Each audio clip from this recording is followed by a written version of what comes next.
Hello everyone, welcome back to my channel. Here I share Kerala special chicken stew. It's very special in Christmas times. Chicken stew is full of flavor chicken curry which is cooked in coconut milk with spices and traditional recipe of Kerala. In other side, this stew made without using coconut. They use flour powder for thickness. We use the thick coconut milk so getting highly rich flavored chicken stew. Let us check the preparation method.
Chicken stew is ready to eat. Served it with a soft appam and puttu.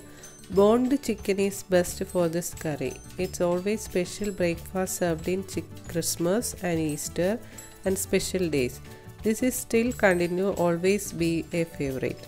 Try this easy stew recipe and reply your comment. Please subscribe my channel, click the bell icon, otherwise you can't get the notification. Meet you soon with another easy recipe. Thank you.